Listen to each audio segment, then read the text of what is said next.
And hello, you guys. Welcome to another episode of the Stubbs Show.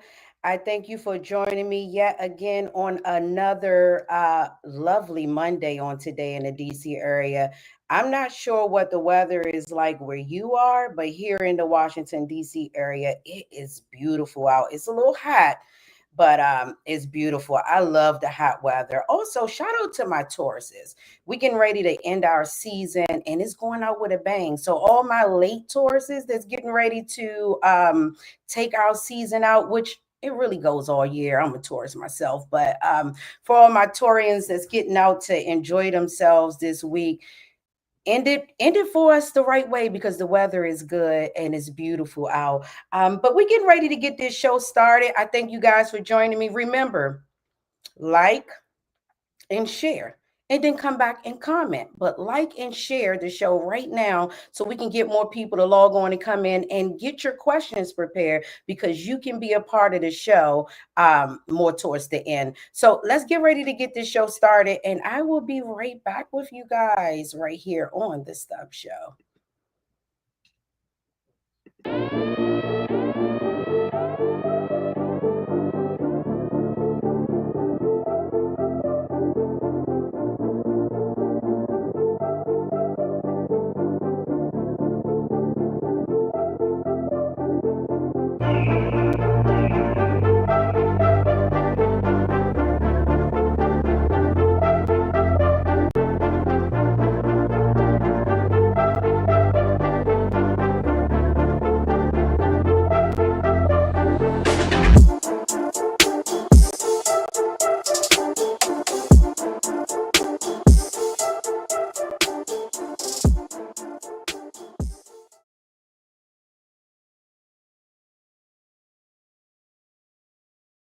My mic was muted. Welcome back to the Stubbs Show.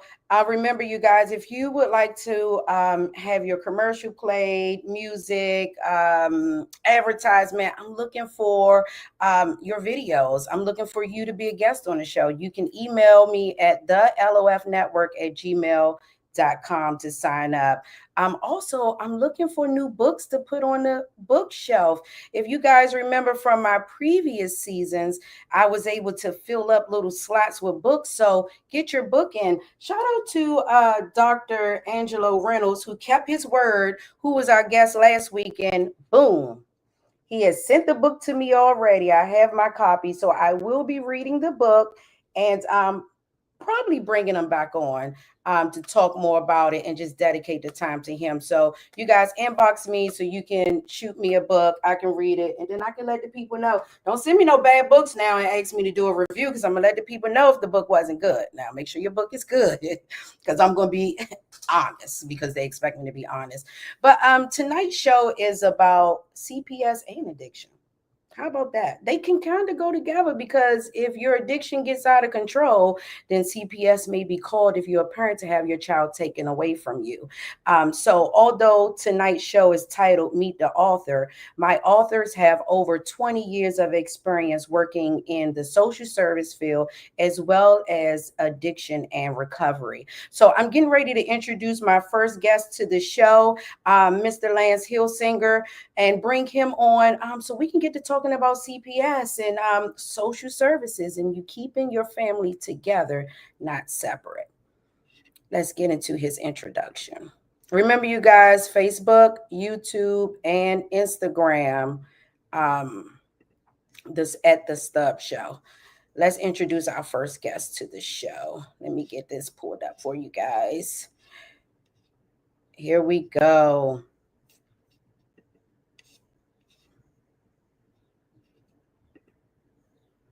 Meet Lance Hillsinger. Lance Hillsinger was a child welfare social worker for 34 years. And as he wrote in his latest book, Matthew, Mark, Luke, and John, A Court Investigator Examines the Gospel, Lance believes that being a social worker is what God intended for him to be. In his first book, which is called In Place of the Parent, Inside Child Protective Services, Lance talks about the foster care and juvenile court system and says that it has improved in many ways, but as detailed in his book, it has also become unnecessarily bureaucratic. Lance's two other books are Build a Better Bridge, Social Policy for the 21st Century, and Beyond Amelia, Lesser Known Women of Yesteryear. Help me welcome my special guest to the show.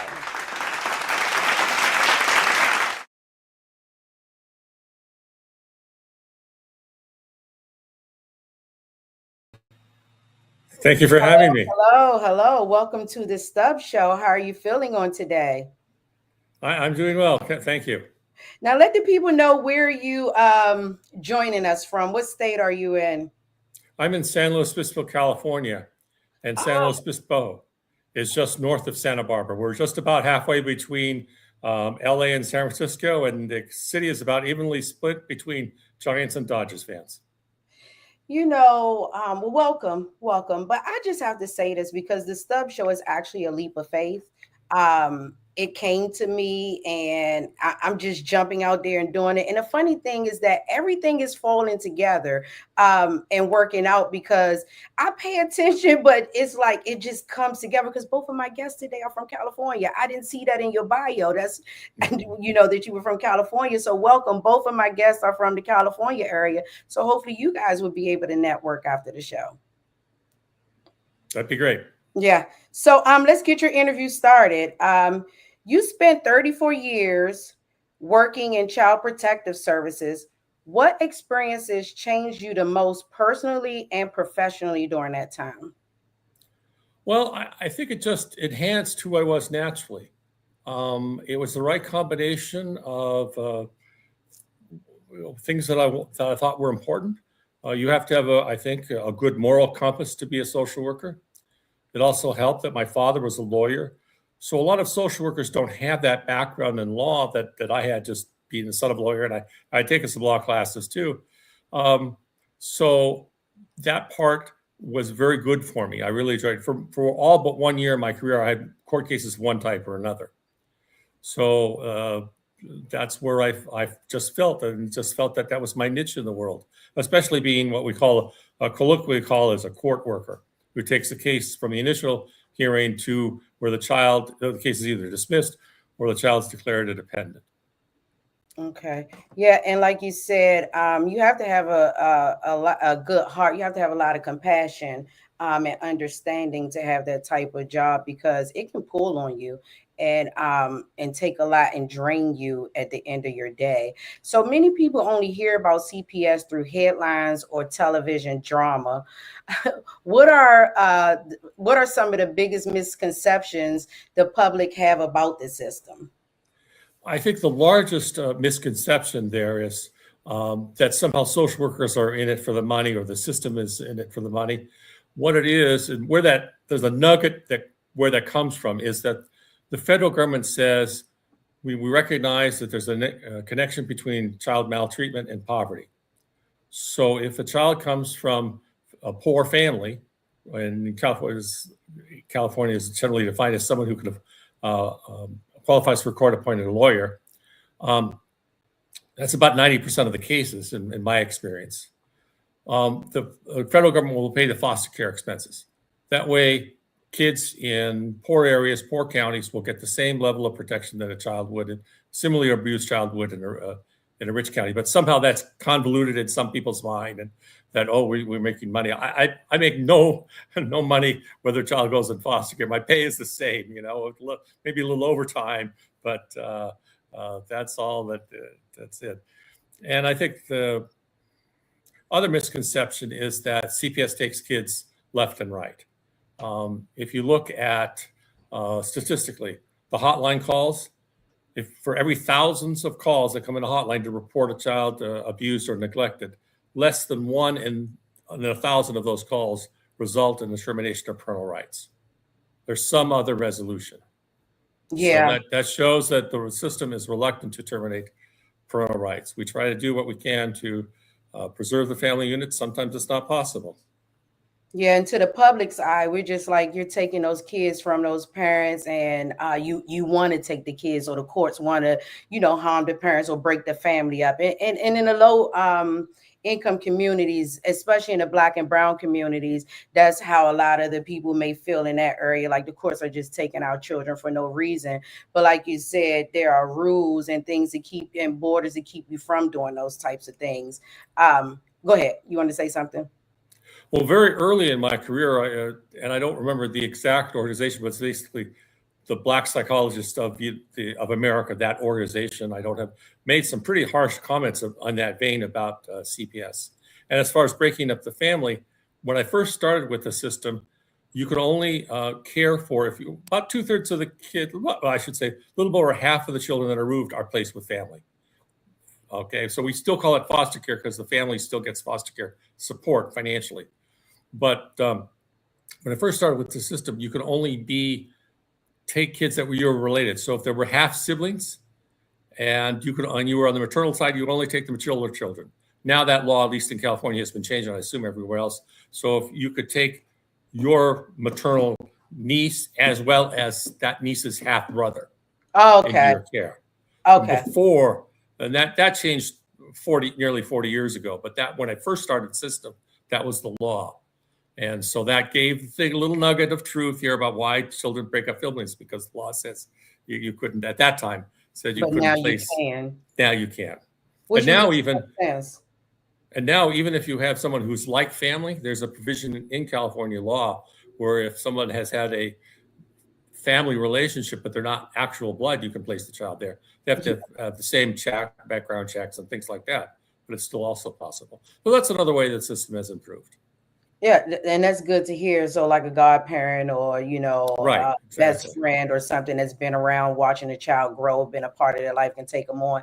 Now, all the work that you've done in social services and CPS led you to write a book. But what exactly inspired you to write In Place of the Parent inside Child Protective Services? And what do you hope that your readers take away from that? Well, I started writing it when I was a social worker in LA. I was a social worker for about 5 years in LA County and then came up to San Luis Obispo County. At that time, the child welfare system, but especially in Los Angeles, was very chaotic. I had 77 children in my caseload. Mm, Uh, that's a lot. and you're supposed to see every child in your caseload once a month. That's almost a Yeah. physical impossibility. And so it's my way of saying, hey, these are the things I want to write a book to help fix the system. It turned out that I couldn't, between work and raising my own children, I didn't have time to finish the book until I was in retirement. But that was the thing, and the system changed over time, and I think it was better book for that. And then what I was hoping to accomplish was clear out some of the misconceptions that people have, inspire people to become foster parents or guardian ad litems, because the system will work a lot better. The more foster homes we have, the better placement decisions we can make. Too often, placement decisions were made simply because the child matched age and gender and location. There wasn't we didn't have much choices very often. You might have one family who's very into sports that wouldn't be a good match for a bookish kid, Yeah.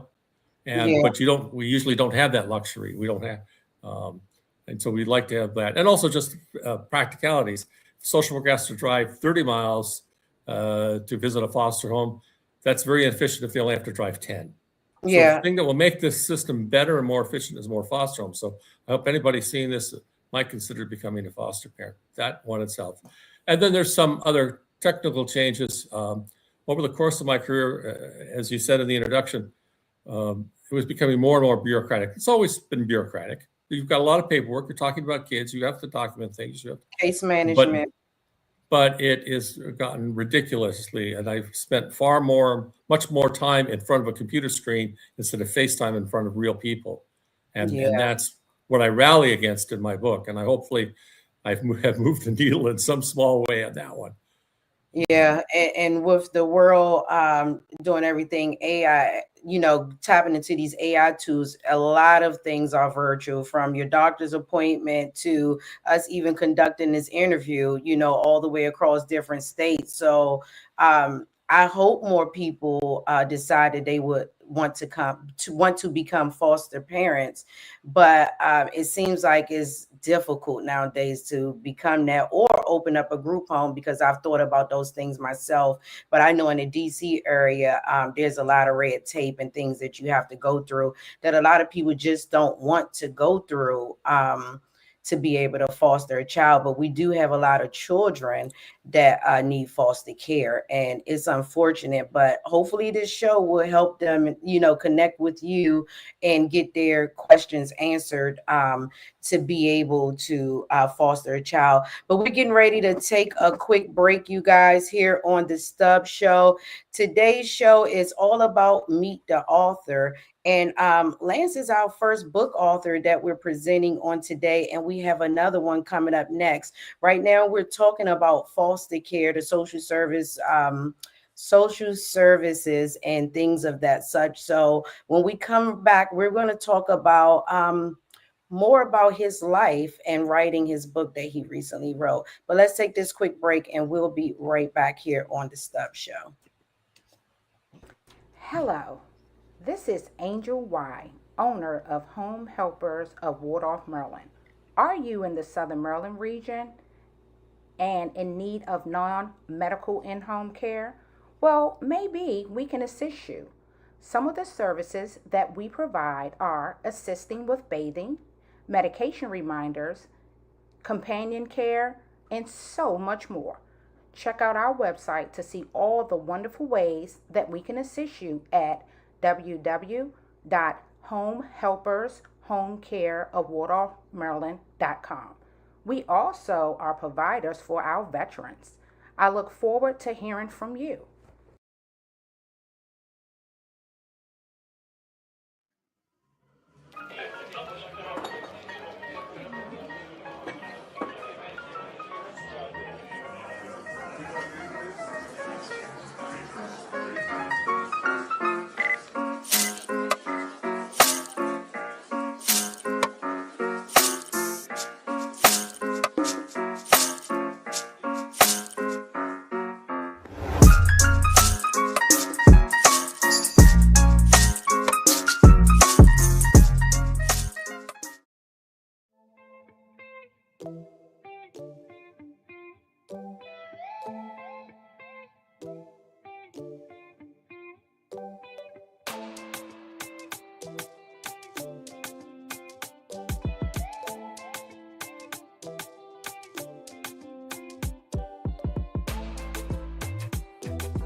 All right, you guys, welcome back to the Stubbs Show. I hope you enjoyed that brief break. Remember, if you would like to have your music played or your commercial played throughout the show, you can just shoot me an email at the lofnetwork@gmail.com or DM me on one of the platforms. Before we left, we were talking with my special guest, Mr. Lance Hillsinger, and we're going to bring him back on. We were talking about his book, which is called In Place of the Parent, Inside Child Protective Services. Now, before we left, we were just talking about some of his background and a little bit about the book and what inspired him to write the book. But my next question is, was there a particular case in the book that was especially difficult for you to write about? There's a lot of things that was difficult to write, to decide what to exclude. There's some very meaningful moments. And so I try to get sort of a balance about the system. So there wasn't any particular case that's in the book that was meaningful, but if I could share some meaningful moments. There was one boy in my caseload. His father was very much a peripheral figure in his life. His mother had physically abused him, but really more had abandoned him. It just kind of walked down in his life, and he didn't have anybody. Wow. He had sort of an uncle by quasi uncle. I mean that he was, then he sort of abandoned him too. So this kid had a lot of abandonment issues, and he got in trouble with the law. And one time I was interviewing him at juvenile hall, and he said, you're the closest thing to a dad that I have, and that was, oh yeah. That thing. And then I want to say this is one way the system has improved. It used to be that there was a little push and shove between the probation department and child welfare regarding kids who did commit crimes, which agencies have served them. And now there's a protocol. The probation officer and the social worker have to write a joint report. It doesn't happen very often. I write maybe 1 or 2, 3 such reports a year. But for those situations now, that's another improvement that we don't, there was no push and shove between probation and child welfare regarding what to do. And then if I could, another kid, I had been the initial social worker when the child was an infant, got reassigned to her case when she was a teenager.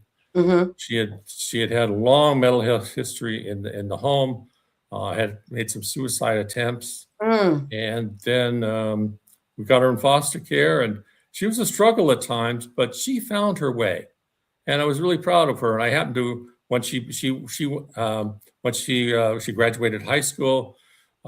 She was in extended foster care for a couple of years. That's another improvement in the system. It used to be if a kid was 18 or graduated from high school, it's age out. Just they aged out and shake your hand, good luck, kid. Now they can stay in the system in most states for until they're 21, and with support. And she was one of those. And then she hadn't found employment at a local business, and I would run into her in public from time to time, and she was doing well. And so I really felt like I had helped her. There were some moments that, do I do A or do I do B? And I think I chose the right answer that time. And how she turned out was very proud of that. Yeah, and I know those type of stories warm your heart when you see a child that you were working with and know that their case was detrimental, or it was so much stress and depression on them, but to see them grow up into a responsible adult doing the right thing, I know that makes your heart feel a lot warmer and better. And then just being able to help children. I have a quick question that came to mind. At what age are children more likely to not be considered for adoption? Like, at what age does the rate for them to be adopted go down? Well, it diminishes from 3 years is less than 1 year. But I've had a child in my caseload that was 17 and was adopted. So it's still possible for an adoption, but people are not interested generally in adopting a teenager. Yeah. But the law, there's no prohibition in the law about that. It's just the people who are coming forward to adopt a child usually want the child from birth or very young. Yeah, that's what I noticed. So I've seen, it seems from my perspective, after that 7-year-old stage, it kind of declines for them, their opportunities for and the likelihood of them getting adopted. But I hope that people connect with you and get a copy of your book and gain some more understanding and take away some of their fears and worries and answer some of their questions and hopefully tug on their heart. If you can't have a child of your own, there's plenty out here that's waiting to be your child. I mean, they're like ready and able. So let the people know, where can they find out more about you, connect with you, and get a copy of your book? Well, my book's available on Barnes & Noble and on Amazon and other places, but those are, of course, the two biggest. As far as where people can find out how to become a foster parent, just Google Foster Parent Association for their local county or state.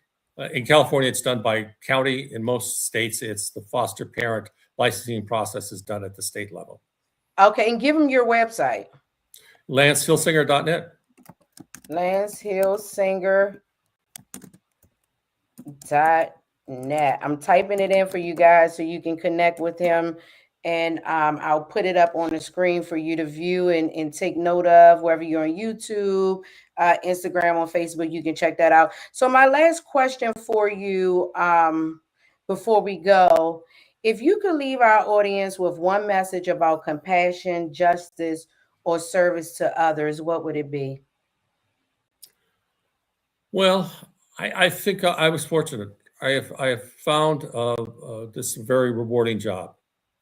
Financially, social worker is not. I could have been a lawyer like my dad, a family lawyer, made a pretty good salary, or I could have been a corporate lawyer like my uncle and made a really good salary. But I took a path that gave me satisfaction in other ways. Of course, you need money to pay bills and everything. And so that's my message, is to do things that give you meaning in life. If you want to sell computers if that gives you a lot of meaning. And if you want to be a great service tech to people, we need people who, when people talk of service as just like some sort of social service thing, but just being a good person, and you will feel better. And I gave the speech sometimes to people, that kindness not just gives you good karma, it makes you feel better. And it has a synergistic effect to anything in life. So sometimes it's hard. You have bills to pay and other demands on your life, and it's hard to extend the compassion to the other person because we're so focused on our own. But that does sometimes help when you listen to other people and empathize with someone. One of the things that local system was that we had the mental health system here has people start to tend to their gardens. They start to care about raising vegetables or flowers, and gets them out of their own heads. And that can kind of work for all of us. Yeah, I like that. I like that. I like that. Well, I thank you for being a guest on the Stubbs Show and coming through to chat with me. I look forward to connecting with you more and learning more about you, and maybe coming back on to do another segment. So you continue to have a great day, and we will connect some more. All right. Thank you for having me. Thank you. Thank you for Good joining. evening. For joining.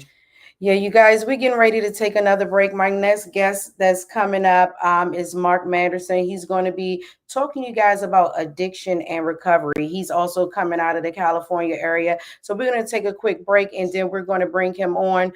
Coming up next week, DC folks, and if you're in other states and you're running for council or position, connect with me. But next week, we're going to be having DC's own Rhonda Hamilton coming on. And she's running for the DC mayor position right here. And I know you guys have seen or heard about her, but if you can see this flyer, she's going to be coming on next week, and we're going to be having her on. So if you have your questions or anything that you want to ask all my people in the DC area, please, let's talk. Let's get ready to debate with her and see the great debate and see what some of her agendas are, because we need a new mayor. It's time for a new mayor. So we're getting ready to take a quick break here on the Stubbs Show, and then we will be right back with my special guest.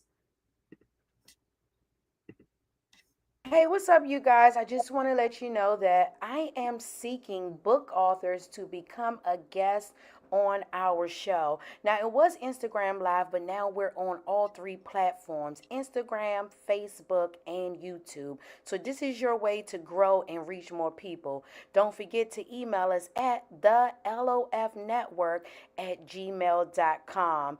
And you can become a guest on the show and also have your book placed within the show. All right, you guys, I look forward to hearing from you soon.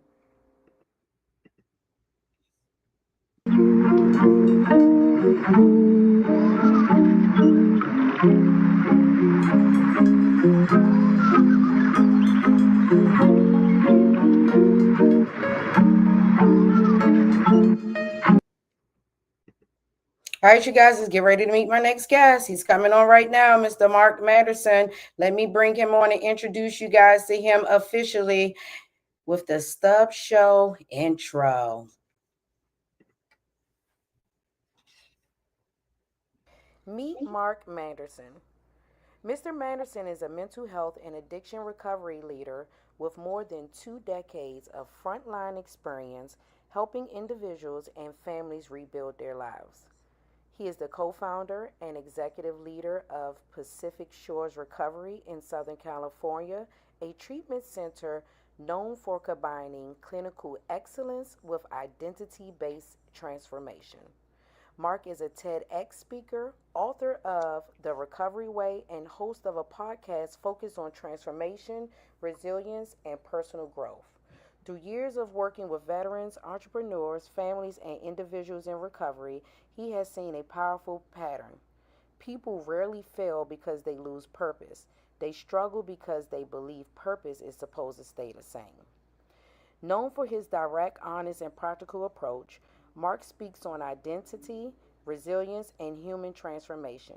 He lives in Orange County with his wife, Tiana, and their children, and continues to dedicate his work to helping people rebuild their lives and step into the person they were meant to become. Let's welcome him to the show. Hello, Mr. Madison. Welcome to the Stubbs Show. How are you doing I today? can see you talking, but I can't hear you. You can't hear me? I can hear you. My mic is muted again. Can you hear me now? I can't hear you. Let I me can hear the see. guests before you, but not you. Yeah, let me see. Can you hear me now? Mm-mm. Can you hear me now? I'm not sure why it's doing that. Maybe log out and come back in. I'm not, or could it be the earplugs? I'm not sure because everything is the way that it needs to be. You can't hear me.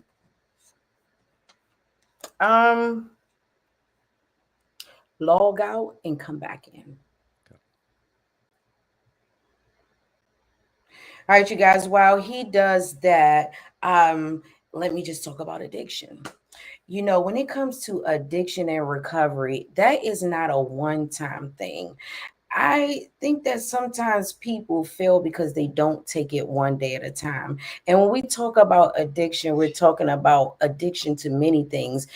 People always say that addiction is just drugs or alcohol, but some people are addicted to a lot of things. Can you hear me now? I can. That fixed it. Thank you. Welcome to the Stubbs Show. Listen, you in the building. And I can hear. Thank God for that, right? No kidding. Very, very grateful to be able to see and hear. How you doing today? It is a good day, a It beautiful is. day. It is. Welcome. I see your background matches your picture that you sent, and that's so cool. Yeah, That's this is cool. I like it. our in-house studio. We have a lot of guests come from all over the nation, fly in, jump on the podcast, and have some fun. Oh, I need to fly into California. I need to hit the beach anyway, so that would be great. How's the weather there today? You sure you want to know? I do. It's probably It's it's good here. We're in the 90s. okay. Yeah, it's beautiful here. It's in the low 80s, high 70s. It's like that the majority of the time.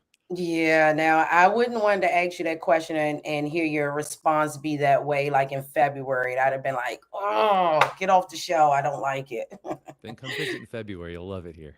Yeah, I know. Not here. I hope to leave this area soon. I love DC. I love you folks, but I'm just saying I'm getting older. It's time to spread my wings and fly. So welcome to the Stubbs Show. You ready to get this interview started? Yeah, let's jump on in. Let's get on to it. So, what first inspired you to take a leap of faith and dedicate your life to addiction recovery work? Well, I tell people I was recruited into this, but not the normal recruitment way. So I was 8 years old, and my aunt was staying with us. She'd just gotten kicked out of rehab, and I Hmm. came home one day, and she was lying on the floor. So I walk over and I feel these pills underneath my feet. They're crunching as I'm walking to her, and I'm shaking her, trying to wake her, and she wouldn't wake up. And so at a very young age, I learned what an overdose was.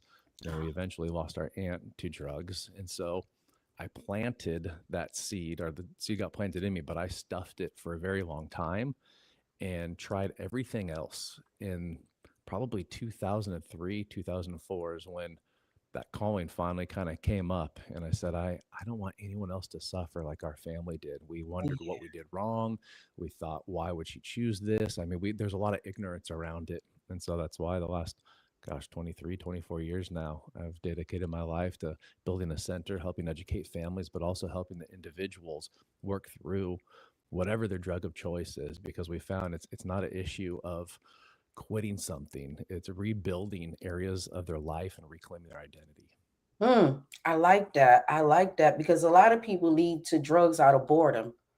Because I Yeah, like what you boredom, said, like greed. reclaiming and rebuilding your life. A lot of people just sit around, they don't have anything to do, and then they stumble across alcohol and drugs and just think, oh, it's just today. It's something fun to do. And I'm talking about the teenagers and the 20-year-olds that get addicted at a young age. So yeah, I'm glad you said that, but it's having fulfillment in your life, which I know you'll talk more about later in the interview. While we're on the topic of families, let me jump right on down to that question. Families often suffer silently alongside addiction. What advice would you give to a loved one trying to support someone that's in recovery? Oh man, there's a lot of things I would want to share. Unfortunately, a lot of it is people are like we were. We were ignorant. We didn't know.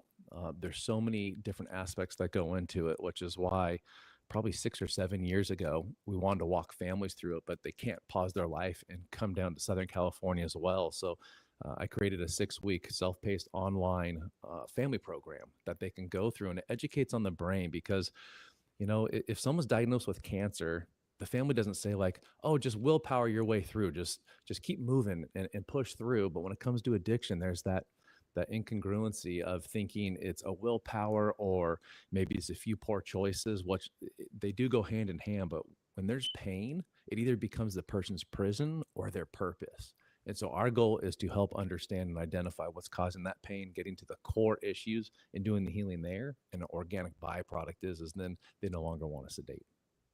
And another thing is, what do you say to that husband or that wife that has seen their mate or spouse go through the recovery two, three, four times and they love them wholeheartedly, but now this person is consistently relapsing after going to a recovery? Let's talk to that person really quick. Like, what advice would you give to them dealing with it? And they want to stay. I'm talking about the ones that want to stay, but they feeling forced out because it's a lot. Well, yeah, and especially if the behavior keeps coming back, this is why having boundaries is so important. And we walk through the families of how to set those boundaries because you never want to cut off the love, but you really want to be clear on the consequences. A lot of times, loved ones will step in and actually take on some of those consequences, and that is what enables the behavior. And so the goal is having very, very clear boundaries of if you choose to do this, here's what it is, but never withholding the love.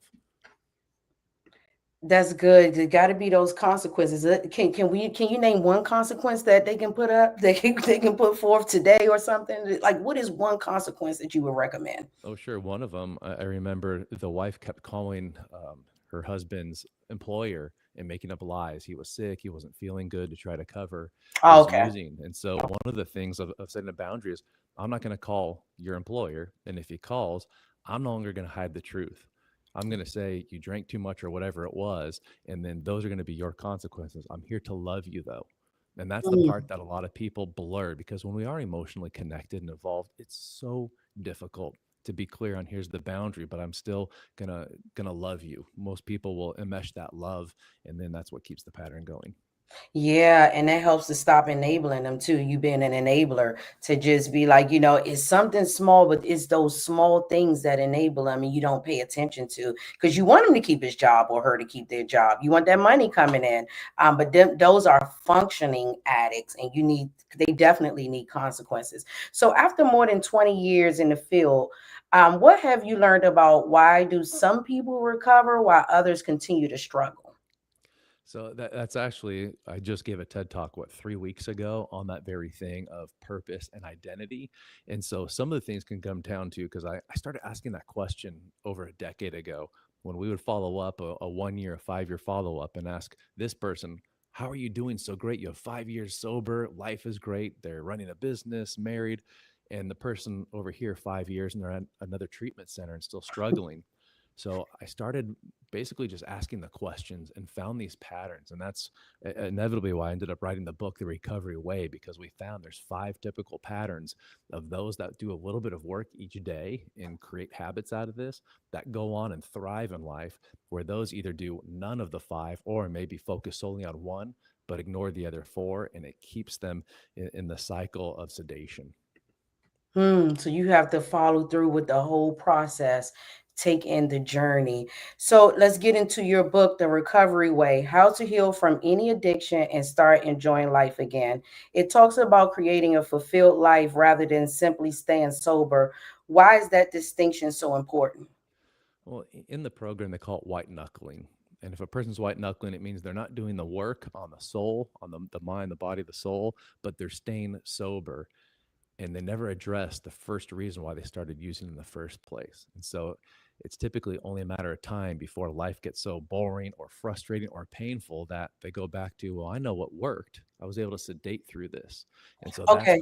go ahead. Hold on. Sorry to interrupt you. So what you're saying is they need to go back to the thing that led them to drinking. Is that the white knuckling? So white knuckling is staying sober without using. So the reason why we make that distinction is because it's a huge deal of actually doing the work that's causing the problem. So we call drinking, using, that's actually a safe problem, believe it or not. This actually negates the symptoms and covers the symptoms up. So think of it like this. Let's say you cut your finger open and you say, I have pain. And doctor goes, here, take these pills. And you go, oh, Hmm. okay. I don't feel pain anymore, but you haven't stopped the bleeding. Yeah. So the pain pills actually have nothing to do with this other than masking the symptomology of stating there is something wrong with this finger. So relating that to addiction, when they use, they're covering up the symptoms. So most people come in thinking they have a drinking or a using problem. They don't. They actually found a brilliant way to address the symptoms and to totally mute it. But just like anything in life, the infection continues to breed Hmm. until we say, we're going to remove this so you can actually feel the symptoms. And this is where so many people get this wrong. Once the symptoms start coming up, now we can address where are they coming from, what's causing them, the causation that's leading to the undesired behavior. When we do this work, we no longer turn to the undesired behavior. Hmm. Yeah, and a lot of people don't like to acknowledge what led them into that because it could be something of their past that, brings up that dark truth, or, stepping into some family issues that you don't want to address. So, acknowledgement, I like that. So, how much of addiction recovery is about mental healing versus physical healing? Well, first, we got to take care of the physical part to make sure they're safe. So that's why we have a medical detox in here to make sure they're safe from the physical part. But once that's done, it is all mental and spiritual and emotional. I put those three together. So, what is the biggest thought that people have that keep them from succeeding in recovery or make them quit and give up? Like, why do they just give up? A lot of people continue to recreate the pain from the Mm, past. And so they live in this constant state of fear. And I don't think fear prevents death like unconsciously we think it does. It actually prevents you living. yeah. So, what are your thoughts on the 12-step thing? I mean, I'm just saying, what are your thoughts on that? Because, I mean, going to a meeting and I had another counselor on and he was just against the 12-step program. What are your thoughts on the people? Because I see a lot of people who go through that program and the AA, but they continue to relapse. So AA, we're definitely pro AA. A lot of our case managers actually they got their life saved in AA. So Okay. I don't think it's black or white. However, there's a lot of parts that I don't agree with. Like one of the ones that I'm very open with is the whole identity based. If I have to tell people I am an addict or alcoholic, it continues to reinforce that. And then that organic byproduct, because I keep saying that, like the brain doesn't know how to not do things. So that's just one little thing. The way that we overcome that is to say, I used to drink, use whatever it was to sedate in order to not feel this pain. Here's what I'm doing now. So we're definitely pro AA, but it's not the end all be all. And it does have a low success rate. So this is why it's not, I don't think it's do this one thing and everybody does it. You have to have individualized treatment plans for people. Yeah. Everybody's different. And I think as we begin to grow and new technology and tools and advancements are coming to us, I believe that, AA was good back then, but we have so much now. And the other counselor said the same thing. The one day at a time thing you can take in, but to constantly stand up and say, I am, an alcoholic, we also learned that when we want to manifest something great, we say, I am. So if you're repeating to yourself, I'm an alcoholic, then when you go out and you find yourself stressed out and you want to relapse, it's like, well, I'm an alcoholic anyways. I might as well do it. I might as well Yeah. have a Well, drink. the two reasons why it does work is because of accountability and community. Okay. Accountability with a sponsor. So that's Hmm. one thing that we definitely implore all the clients here is it doesn't have to be a sponsor. It can be a mentor or an accountability partner, but somebody who is not financially invested in me or emotionally invested in me, someone that can hold the mirror to say, did you do what you said you were going to do today? If yes, great job. If no, let's find out what natural consequences there are and to help them get back on the path. So the accountability is a huge part. And then the community. Um, I don't know who originally said this, but I really subscribe to it. Addiction is isolation. Therefore, recovery is community. And the more we can get in the community, proximity, different people that continue to help us level up, we begin to rise. But if we're hanging out with people that are constantly pulling us down, it's the old crab analogy. The crabs will pull each other down. Yep. Crabs in a barrel. Yep. And the other saying, you hang around six bums, you'll become the seventh. so, so who you hang around really matters. So let's get into the Pacific Shores. You guys emphasize structure, accountability, and community. Why are those three things so critical during early recovery? Well, if we could live this life alone, we would have. And I love that this is a faith network. You know, when God created us, He said, "Okay, here's Adam." He says, "You're not meant to be alone," and actually made a companion to go through alongside this journey. And so, from a biblical standpoint, as well as from what I've seen, is community is everything. It's, It I is. mean, if we just look at the reptilian part of the brain, our whole fear-driven mechanism is I don't want to be kicked out of my tribe. If I do, it unconsciously means death. So this is a lot of the things of why community is so powerful. It's how we survive. It's how we thrive. It's how we grow. Accountability is another one. When I reside in a state of victimization, it's like all bets are off. But Yeah. once I take 100% accountability for my thoughts, my actions, my behaviors, everything in my sphere of influence, now I can actually make the change. So that's why those are important. Yeah. I always say to people, if I tell you something about me and then you try to throw it at me, it's not going to hurt me because I told you, which means that I'm accountable for whatever I told you happened, so I can take it on. But I notice that when a lot of people don't hold themselves accountable, or they can't talk about it, or they can't admit that they are doing or are something, they tend to isolate and go deeper and darker, or they just can't walk in a room as who they are. And no matter what you do in life, once you acknowledge it, you can walk into any room, and it doesn't matter what people think about you because you know who you are and you know what you've been through. So I definitely like that. So what have you learned personally from the people you've helped through recovery? I learn every day. One of the biggest things that I keep being reminded of, and I'm so grateful for, is this constant mindset and understanding of daily submission and Mm, surrender. When I try to attempt to grasp to, I'll call it the delusion of control, it, it creates so much chaos in life, whether you're in addiction or not. But when we're able to submit and surrender to a proven process or to our creator, we're able to live such a different way. So I get to just not just see it, but actually live it every single day. And when I'm out of alignment, you better believe the clients are like, hey, you better not not say it, you better live it and say it. yeah. Yeah, I love that. I love that surrendering. That's not easy. Daily surrendering. I'm getting ready to take a quick break and then we're going to come right back here on the Stubbs Show. I hope you guys are liking and sharing. And don't forget, you can comment, and your comment will show up on the screen for us. If you guys are getting a glitch, just bear with me really quick because I was getting a little glitch on this end. But let's see if we can get this commercial break going and reboot these things up. And here we go. Let's see. Thank you guys for staying on with the Stubbs Show. Remember, follow us on Facebook and YouTube and Instagram on all platforms at the Stubbs Show. We're having a little technical difficulties right now. Bear with me. Oh, well, you know what?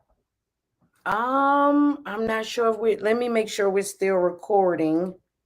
Shows live on my end with you. Well, you know what I might do? Since I can hear you talking, whether my screen is doing what it's doing or not, I am good at editing. That's one thing that I've learned from taking this leap of faith with the Stubbs Show. So I can always edit it out. As long as the conversation is still going, I can fix that problem. So my next question, we'll keep the interview going. You okay with that? Absolutely. Let's rock it. What does true healing look like beyond simply quitting drugs or alcohol? So true healing comes down to creating a life that you never want to sedate or retire from. Hmm. So we talk about the five foundational freedoms in my book, and this is after just interviewing and following up with thousands and thousands of clients that came through the program of what worked and what didn't. So to kind of give you a little teaser, in no order, but the first foundation is fitness or health. What we found is scientifically, when we are actually moving our body, we are created to move. And when I'm actually eating nutritious food versus crap, the brain chemistry changes. And when brain chemistry changes, I tend to make better decisions. And when I tend to make better decisions, life gets better. So that's the fitness part. The next part is faith. And that's where learning how to actually sit in silence. It's so difficult these days with everything vying for our attention. But this is where we actually get to tune in with our creator to find purpose and meaning. And so learning how to have that spiritual connection is another part of what the clients who are thriving did every single day. The next one is family and friends, these relationships, being able to continually cultivate and not just surface level, but actually going deep with those that you're doing life with. Because, like I said before, it's the isolation that keeps people sick.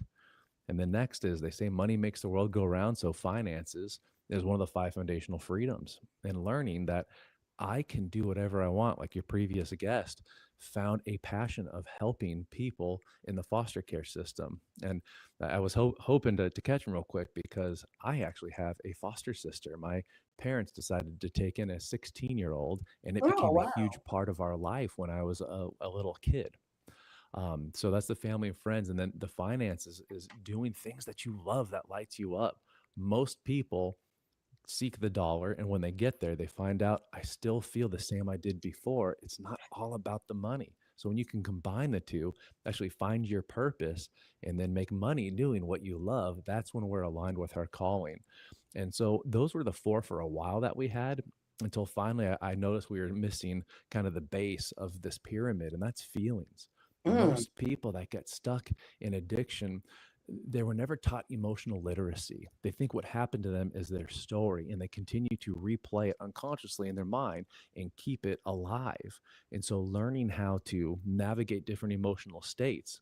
Emotions are muscles. I didn't know that growing up. I had no idea that just like you can work out the body, you can work out your emotions, and mm. you can start feeling different emotions and actually enjoying emotions that we used to label bad or negative. So by doing a little bit of work each day, just a tiny bit, it's how we're able to holistically grow. And then eventually we create a life we don't want to sedate from, because we're running on these five different aspects, these five freedoms. I love that. I love those five freedoms, and just understanding when you get those four and you get to finances, richness is already within you. It's not about the dollar of what I got to go buy this fancy car to be happy or to feel like I've achieved everything in life or to look a certain way. But then you have the finances to do the things that grant you that freedom. But that may just be going to take your child out because you were addicted for so many years and you neglected your children as parents or as a parent, or just sitting on the beach, in taking a flight to California and sitting on the beach and just relaxing, reading a book. I love that. It was fitness, family, finances, friends, because that was friends and family. And what was the fifth one that I'm missing? So faith and feelings Faith. were How the could I fifth. forget faith? You can't even do it without that leap of faith that you can beat addiction. Yes, faith, faith. Let the people know how they can connect with you. So I actually, if it's okay with you, we did a whole masterclass series about a year and a half ago, and we typically sell it, but I would like to give it to anyone watching this. It's masterclass on all different areas, not just recovery, but how to create a life that you love. So easiest way is probably follow me on Instagram or Facebook. Um, my handle is at Mark C. Manderson. If you follow me and just DM me masterclass, I will send that to whoever comes in, because I know it'll come through you. Okay, so I am putting my phone up because my My computer is acting silly on me today, but I'm glad that we just kept the show going because you're putting out these gems and jewels now because they need this master class. And I'm glad that we kept going and didn't close the show out because I'm going to connect the people throughout the week and send them. Is that Mark C. Manderson? Yeah, that's my handle, and then we do have a website at Specific Shores Recovery if anyone does need either in-person help, or we run a virtual program as well. But if you're kind of curious and just want to know, the masterclass we got amazing reviews on, and so now I like giving that to podcasts that invite me on. Yeah, and I will definitely promote that. But for the people that's in California, let them know more about the services that your center offers before we go, because they may need them. I didn't know you offered in person. So, Yeah, we do. And actually, the majority of our clients come from all over the nation. oh, One of the key aspects is getting a person out of the community that has been negatively impacting the addiction, and so that way they've got a full immersion process. But so we do medical detox for anyone needing to physically get help coming off of drugs or alcohol, and then we have inpatient services, meaning 24/7 care, and then we have day treatment and outpatient, which some people will work, come in the morning for group therapy, individual therapy. And then 2019, actually, we started doing a virtual program, and that thing called COVID hit. And now it is actually nationally recognized, and we're helping people all over the world with our virtual program. yeah, COVID wasn't good, but some great things came out of COVID. That's what I will say. Some great things came out of COVID for the survivors that leveled up. So if you're in the California area, make sure you guys connect with him and get the help that you need. And also DM him so you can get that master class. And if you go to his website, we'll just put the information out so that you can sign up for everything that he has going, whether you're in the DC area or in between and in the California area. So I thank you for being a guest on the Stubbs Show. I do have one more question before you go. Let me pull it up for you. So if viewers listening today are struggling privately with addiction, what message do you most want them to hear before we end this conversation? I love that question because struggling in silence is the biggest lie that the devil wants you to carry, the guilt and the shame. And it's the scariest part is raising your hand or telling that person, and this is where AA is fantastic. You can walk into a room, you can close your eyes, raise your hand, and just say, I am struggling. And you open your eyes, and you have brothers and sisters looking at you, ready to hug you, saying, welcome home, me too.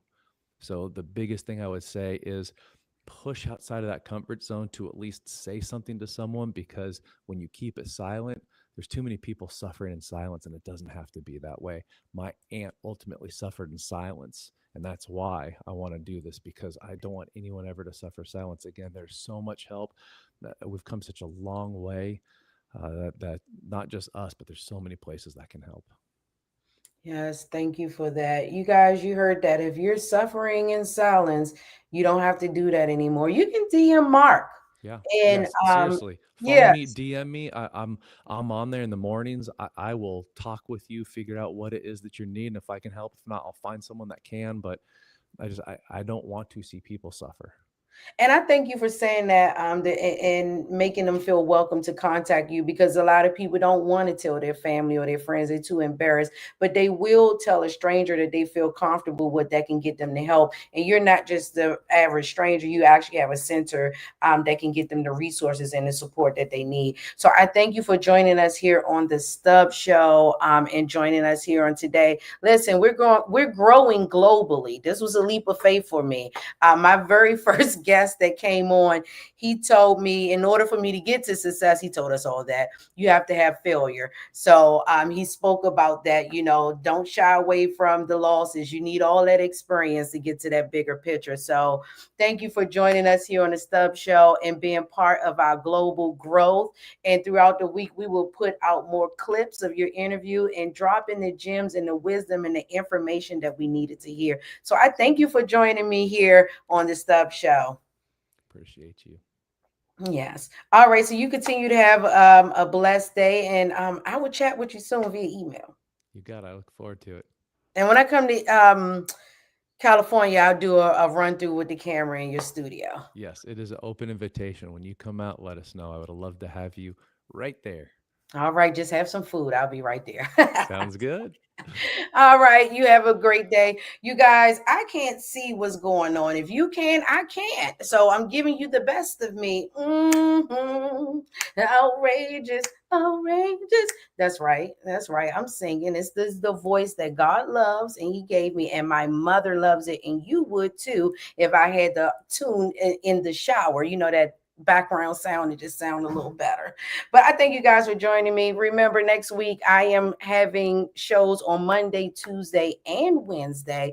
We will be having Dr. Hamilton, Rhonda Hamilton. She's running for the DC mayor position here in the Washington, DC area. And I may have another candidate on with her. So we may call it the Great Debate. We will see. But you make sure you show up on Wednesday. Also on Tuesday, the day before, we're going to be having Mr. Eben Allen on, and he's going to be talking about the community and what he's doing in the community to help save our youth and the men. So you guys join me every Monday, Tuesday now, and exclusives on Wednesday. I got to go, you guys. Hey, Kev, I was going to play your video. Technical difficulties. So I will have your video up next week. Remember, if you want your video played here on the Stubbs Show, just shoot me an email at thelofnetwork@gmail.com. And if you feel like you want to help me anyway, any kind of way in the studio, DM me too. I need all the help I can get. Yep, I raised my hand and I said it. He said, raise your hand, don't be shy, and don't isolate yourself. And y'all don't isolate me. Come and help you, girl. All right, y'all have a blessed day. I will see you next week. I got to reboot my computer. I can't even say goodbye to you guys properly. I'm out. Deuces. Oh, my computer not even rebooting. Let's see. I got to get y'all off the screen. I got to get y'all off of here. There we go.